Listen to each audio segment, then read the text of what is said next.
This is Mrs. Goodlet. Today we'll be reading from Alan Gratz, Ground Zero, a novel of 9/11.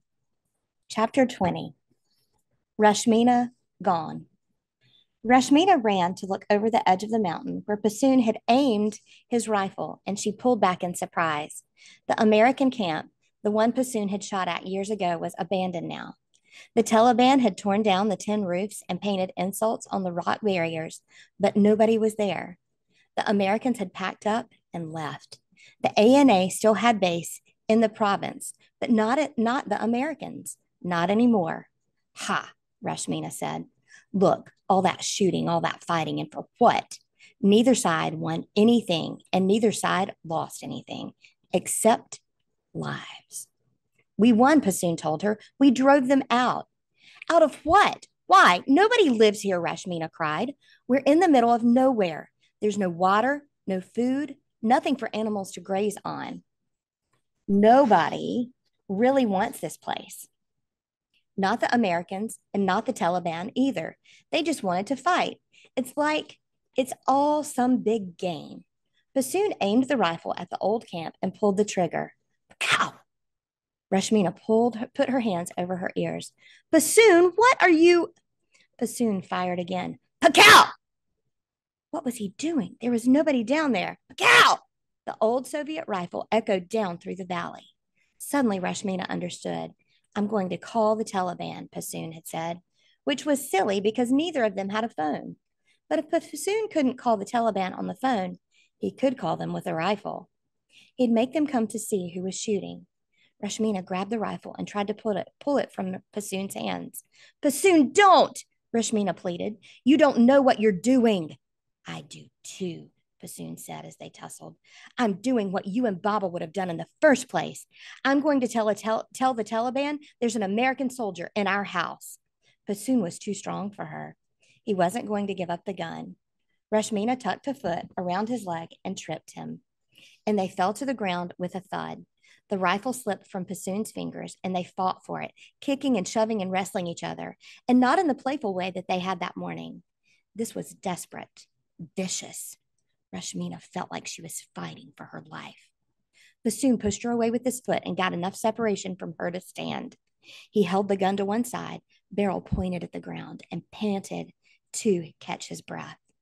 His eyes were wide and wild, and his chest heaved. You're so stupid, Passoon, Rashmina told him. She pulled herself to her feet. You're like a worm who crawls into a snake's nest and says, Hey, what are we snakes going to do today? You're just a little baby playing at being a grown-up. Passoon hit her hard on the side of her face with his open palm. The blow was so sudden, so brutal, it sent Rashmina to her hands and knees. Rocks cut into her palms, but she didn't move. Rashmina tasted the blood where she had bitten down on her own tongue, and her face burned from the sting of Passoon's hand. But what made her cry was the awful, shocking savagery of it. Rashmina and her twin brother had played rough since they were babies, pushing and poking and yanking at each other whenever they squabbled. But Passoon had never hit her. Not like this. Not with such venom. The worm was a snake after all. Rashmina dragged her sleeves across her eyes, but stayed on her hands and knees. Passoon, she began, but her brother cut her off. I may be your twin brother, Rashmina, but this is still Afghanistan. I am still a man and you are still a woman, and you can't speak to me like that. Rashmina kept her eyes on the ground. Passoon, you know what the Taliban does to anyone who helps the Americans. If you tell them we're hiding an American soldier in our house, they will kill us when they come for him. Everyone you love will die. Anna, Moore, Baba, Marzia, and Zaire. Me. Passoon's voice wavered as he answered. Baba made his decision. He's the one who sided with the infidels. They will kill everyone in the village just to teach us a lesson, Passoon. You've seen them do it. The Taliban will kill us all. You'll kill us all. Rashmina heard Passoon sniff like he was crying, but she still didn't look up. Wouldn't. So be it, Passoon told her. Whatever happens to our family, it's Baba's fault and yours, he added. Passoon slid the bolt back and forth on the rifle and fired again. Pacow! Into the air. Rashmina shrank from the noise. He did it again. Pacow! Rashmina kept her head down and closed her eyes, waiting for another shot. When nothing came, she looked up again. 3 Taliban fighters were coming along the path toward them. Passoon, Rashmina pleaded. Passoon, I still have your toy, she said, digging it out of her tunic to show him. Keep it, Passoon told her. Toys are for babies. I'm a man now. Rashmina got to her feet. She saw now that there was no stopping Passoon from telling the Taliban about Taz. And as soon as he did, the Taliban would come to their village. They would kill Taz, and they would kill the rest of them for giving him refuge. The only thing she could do was get back to her village first. She had to warn her family and everyone else.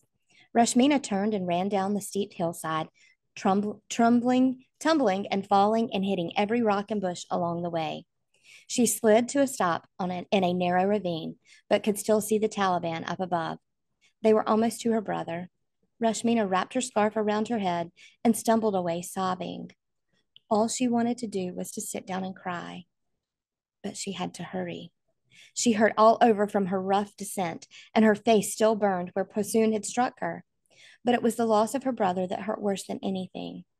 Everything they had ever had, everything they had ever shared as twins, as close as 2 people could perhaps ever be in this world, was gone forever.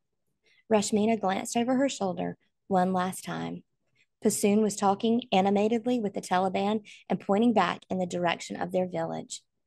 Rashmina ran faster.